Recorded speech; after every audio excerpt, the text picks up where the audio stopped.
Now, Sports Talk with Broads. Here's Hunter Brody.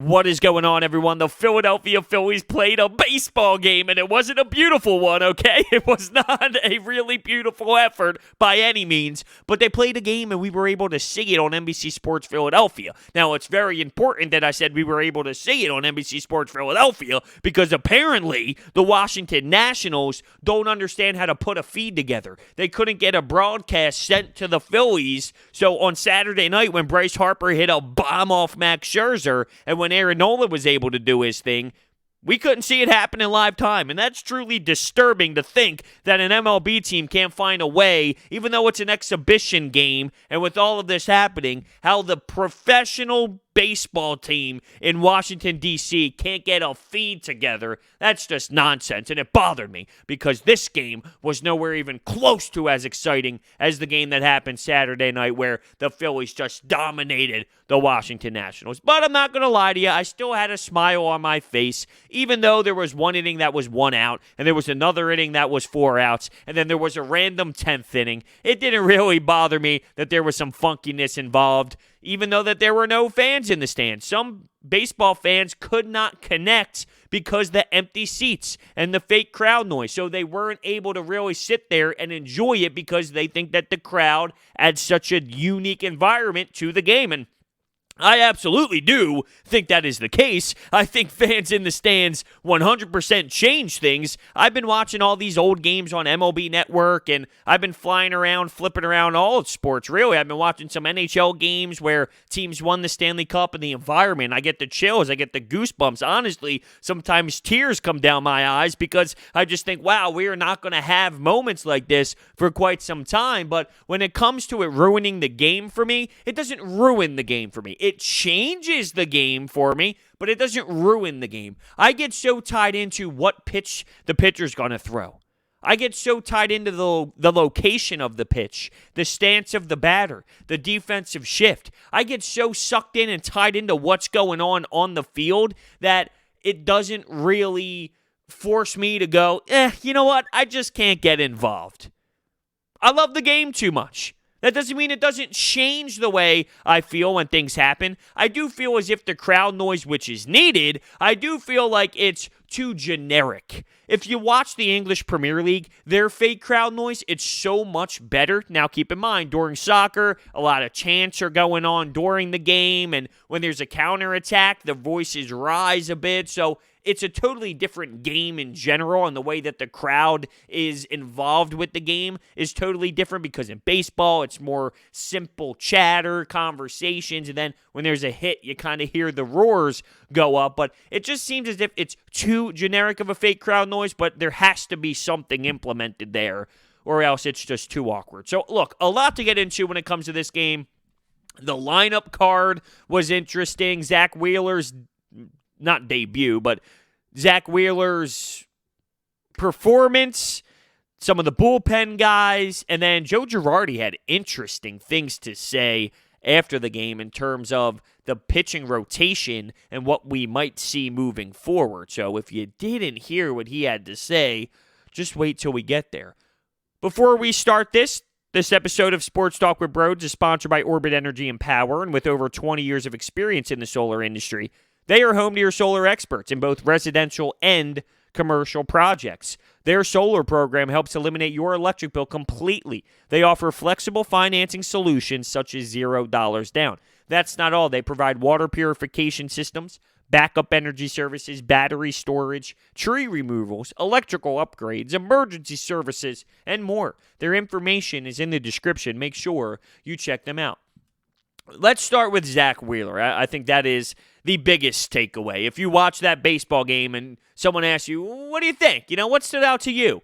Besides the crowd noise and the no fans in the seats, I think when it comes to on-field play, Zack Wheeler had to have stood out to everybody first. I saw some electric stuff that I really liked, that fastball 97, upper 90s when it comes to blowing by people. I did see that, and it is so overwhelming to know that he is capable of doing that consistently. I saw what that breaking ball could do, and I say could do because at times he did execute it well, but at other times it was a little ugly, it was sloppy, location was off, he didn't really have good flow with it, and he went 86 pitches deep into the baseball game, which is a good number, no doubt. Joe Girardi said he was looking for 5 innings and 85 pitches, and there was a time after the 4th inning where you didn't know if he was going to come back. That was the shortened inning that was only 1 out long.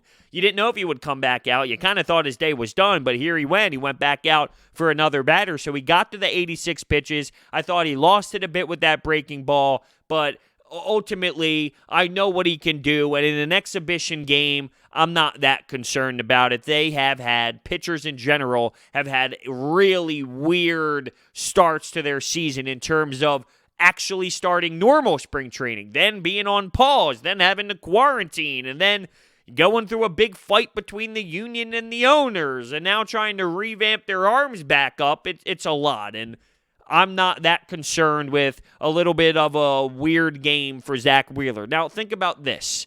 The offense flat out stunk for the Phillies in this baseball game. He allowed a homer to, who crushed that? Oh, Severino. Severino hit a really nice bomb off Zack Wheeler, and then he allowed one other run throughout his 86 pitches and his 4 1/3. So 2 runs. Obviously, he threw a lot of balls. He wasn't very efficient. It wasn't a good outing by any means, but I think it seemed as if it was uglier than what it really was at the end of the day. He allowed 2 runs, and if the Phillies actually had offense to help him out a bit, it wouldn't have been as bad as, a game where no runs were scored while he was in the baseball game on the mound. So I saw some positives. I definitely saw some negatives, but it's so early on that I just think in terms of him getting into the flow of things, there's plenty of time for him to figure it out and get comfortable with that pitch. And ultimately, I do think he is comfortable with it. It just was one of those nights for him. Let's talk about the lineup. McCutchen led off at the DH position. Bryce Harper in the 2-hole. How about that? I did not expect to see him in the 2-hole. JT Realmuto batting third. Jay Bruce in the 4th spot. Rhys Hoskins batting 5th. Didi 6th. Gene Segura, who definitely looks lighter. I know that there was that whole story about him cutting out the whiskey, dropping 14 pounds. You could see it in his face. You could see it in his body. He absolutely did lose weight, and hopefully that changes his hitting and his flow of the season. Not that I thought he was awful by any means last year, but I think he has more in him than he gave us last season. So hopefully that is the difference. And playing the hot corner, I saw some clips of him making some outstanding plays at third base. Not in this game. I'm talking about in the Phillies inter-squad games and just throughout them getting back up into the speed of things. I saw some good plays out of Gene Segura, which left me intrigued because if you remember, last year he did make a lot of errors and he wasn't very smooth playing shortstop, switching positions. I'm not saying it's impossible by any means. You see guys move around the infield all over the place, but going to the hot corner, it's totally different, and I'm intrigued by him, no doubt. Scott Kingery at the 8th spot, and then Adam Hazley batting 9th. So that was the lineup to start the game. In terms of offense, not much really got going. JT Realmuto had a home run. I guess you could say a home run. It was super close. It might have went over. It might have not went over, but Mullins came out of nowhere and robbed him at the fence. So we had a pretty beautiful catch out there in center field. Rhys Hoskins had 2 singles, which is nice to see. I mean, realistically, I don't have much hope for him to be what he once was early on in his career here in Philly. My gut feeling just says that he is going to be like a Shane Gostisbehere, where he came in red hot. The expectations were set so high, the bar was set so high, and he'll never really get back to that. That doesn't mean he's not going to be able to hit homers. That doesn't mean he's not going to be able to play at all in this league. I'm not going to that extreme. I don't know if he's going to hit once he got here, and we'll see. But he did put 2 hits on the board, which is good. I know there's been a lot of talk about his new batting stance, and there's been a lot of talk about where he has been mentally over the last couple seasons when it comes to hitting. Last year, the end, holy hell, that was hideous. So he needs to get out of that funk, and the only way to get out of that funk is confidence. Confidence changes everything when it comes to these athletes. So even if they're singles and they're not home runs and doubles in the gap, getting on base right now is very important for someone like Rhys Hoskins, so he can say, hey, I'm putting it together, Rhys. He can look himself in the mirror and go, I'm putting it together. I'm figuring it out. Things are going smooth right now. There might not be the homers, but I'm getting on base. And I think that's big for Rhys Hoskins because anything at this point is good. It was so bad last year, it's almost hard to comprehend. McCutchen had an RBI hit, and Bryce Harper was able to execute, a couple times out there as well. A few innings, you had first and second base for the Phillies, but once they had that, they couldn't get that push. They couldn't get that next hit to get them over the hump. I'll be honest with you, they did struggle a little bit with Eshelman. Eshelman did a pretty decent job on the bump for what it is. It's just funny that the night before, they're crushing Max Scherzer and putting up 7 runs on the Nationals, and then here comes the Baltimore Orioles, and they can't find ways to get a hit off of Eshelman. Although they got hits, don't get me wrong. But they weren't able to do what they did against Max Scherzer. But I guess if you look at, let's say, last year's Phillies teams, they were able to get some good wins, and then they would play the Miami Marlins, and they would struggle completely. So it's not like you don't see that. It's not like this is something new. It's something that you have seen. I'm just making some jokes. I'm not putting some serious stock into this loss to the Orioles. I just think that it's kind of funny that has happened.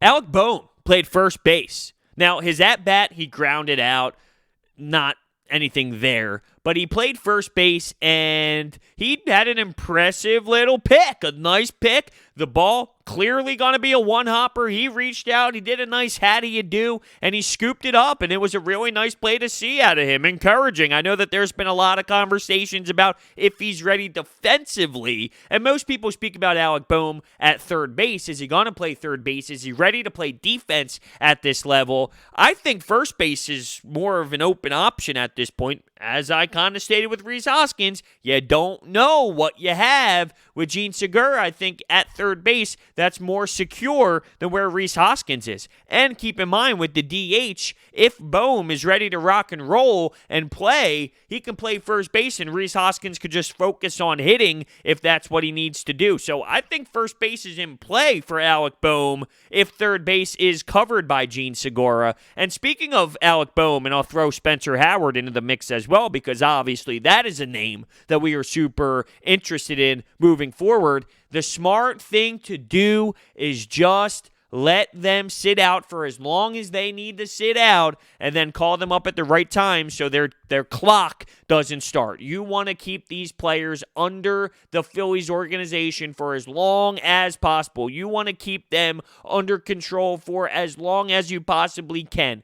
Don't screw it up because you want an extra week of Alec Boehm and Spencer Howard in the beginning of a 60-game sprint season, which could be very fluky. Now, the people who want them to start from the jump will say, look, it's a 60-game season. It could be fluky. Why not start out with the best roster possible? I get it, but long-term here, the best thing for the Phillies organization is to not start their clock. And Bryce Harper actually had more comments about this. He's been very active when it comes to being vocal.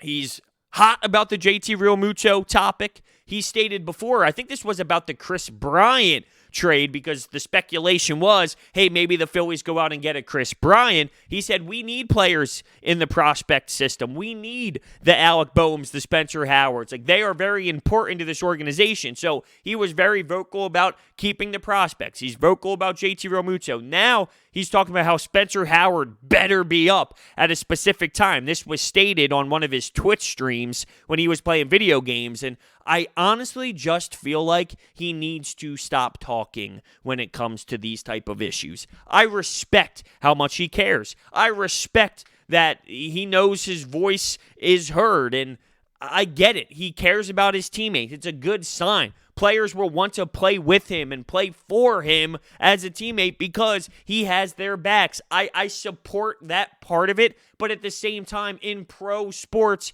you have upper management and they take care of those moves. You can question if upper management has the right people in there right now. You might not like Andy McPhail. You might not like Matt Klentak. You might not like John Middleton. I don't know how you personally feel about him. He seems to kind of not get too much hate because he's a passionate guy about winning, so it seems. It doesn't always relate to what he does because, let's be realistic, he would go over the luxury tax, and that whole conversation has been a hot item for quite some time because he talks about winning, he wants to win, but is he going to go over the luxury tax? I digress with John Middleton.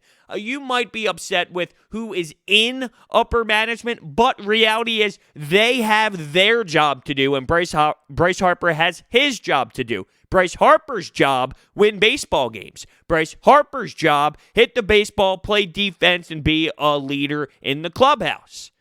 It's not to worry about prospects and sign-in players.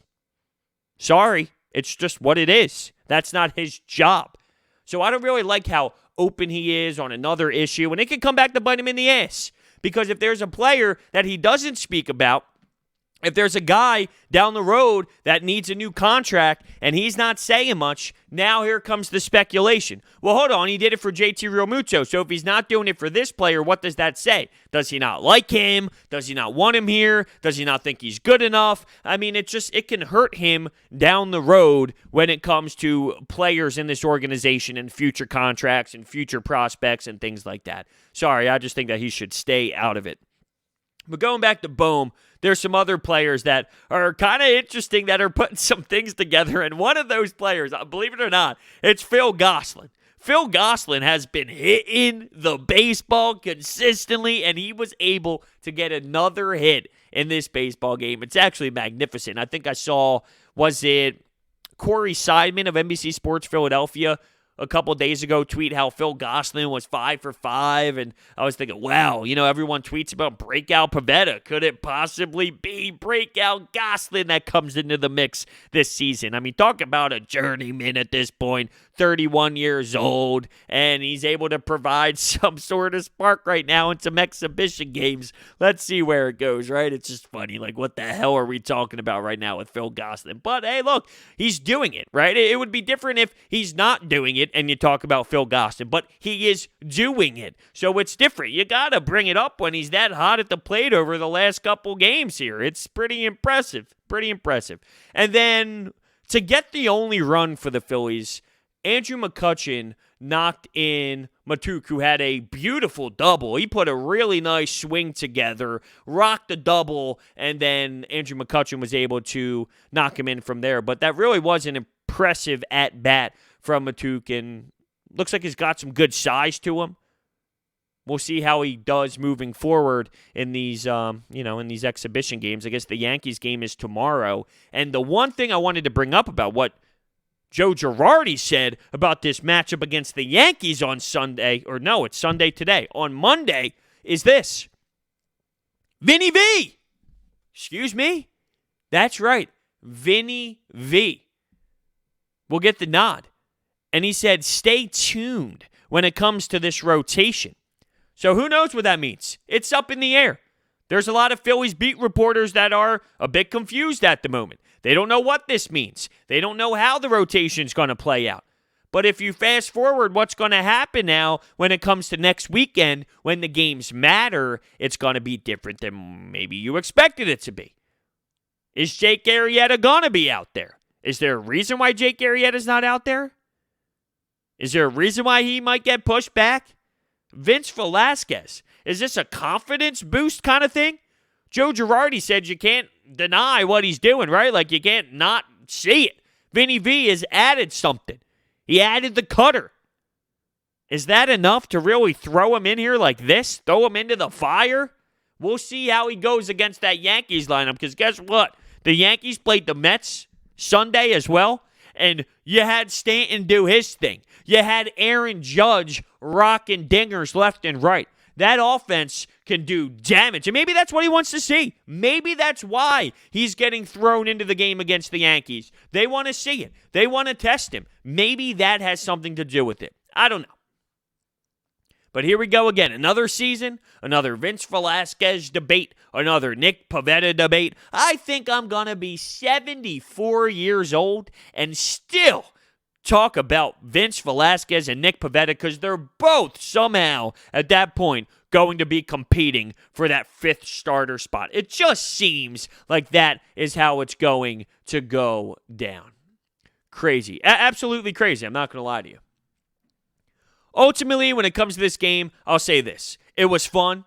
It was enjoyable. I was entertained, even though it wasn't the greatest baseball game in the world. And I'll be honest, there wasn't much flow to it. It was somewhat choppy and all over the place. The fact that I watched the Phillies play a real baseball game against somebody else that wasn't their own teammates or their own hitting coach, pitching coach, at points they were putting their own coaches in the infield during some of these inter-squad games. To see it not be that just had a smile. It put a smile on my face knowing that sports are headed in the right direction. So we all know with this whole COVID thing, it could be week to week and things change so quickly that you really don't know if sports are going to be fine. But for this very moment, it seems to be heading in the right direction, and that is truly exciting, no doubt about it.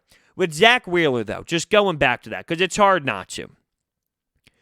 The hit by pitches, there was only one. There was a second one where it was Severino, actually. Severino was the one that hit the home run, where in a later at-bat, it seemed like he got hit in the hands, but it hit the knob of the bat. He did lose his command, and it did get wild. So he had the one hit by pitch where he drilled, I forget who it was exactly, up in the shoulder, 96, 97 miles per hour fastball right to the back of the shoulder as he turned. Oh, I can't even imagine what it feels like to get rocked with a pitch like that. And you can tell he didn't mean to do it, of course, but you can only imagine what it's like to get rocked by Zack Wheeler's fastball at the top of your shoulder. And then that's when later on, Severino almost got drilled in the hands.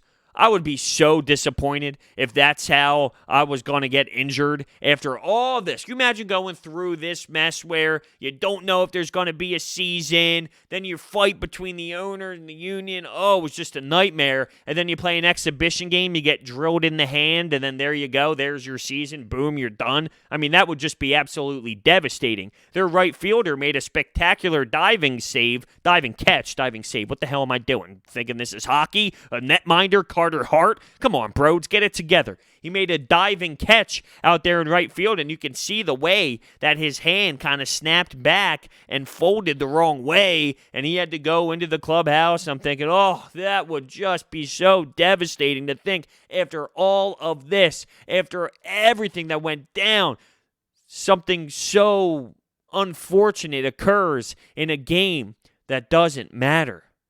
Going back to the Phillies pitching, we'll end it on this note.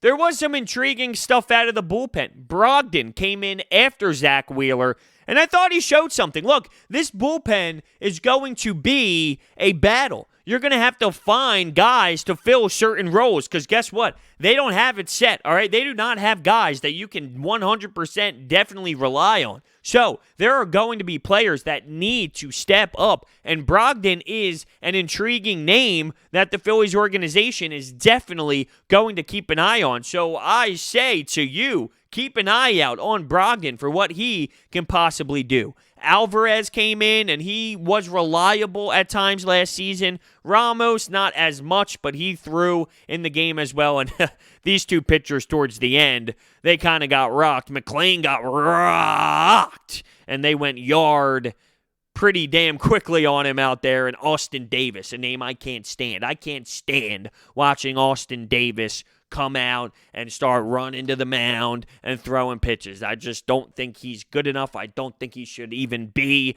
in the conversation. He's a name where I see him and it's a hate to face. I can't stand Austin Davis. I don't get why they try consistently with this guy, and it's going to be another failure once again if he continues to get out there and throw pitches. Because guess what? It never ends well. It never ends well for the guy, and I think that's a common theme. And if it's a common theme, it should tell you.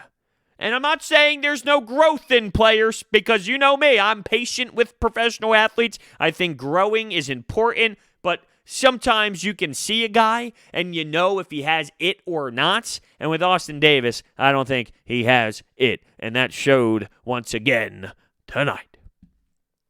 So thank you so much for listening to this episode of Sports Talk with Broads. We actually had a baseball game to talk about. It's kind of interesting. I can't wait for tomorrow against the New York Yankees. It's exciting. Just like the Yankees, just like baseball in general, not just the Yankees, but the Phillies and every other team, just like they're getting their wheels back to them and getting everything going again and starting to get the flow of real baseball games again. So am I when it comes to breaking down games. No, it's been a long time since I had to analyze and break the damn game down.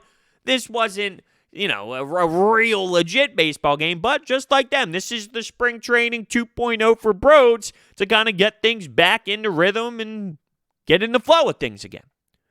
So just a reminder, this episode of Sports Talk with Broads is sponsored by Orbit Energy and Power. With over 20 years of experience in the industry, they are home to your solar experts. Their solar program helps eliminate your electric bill completely. So make sure you check out their information that is in the description.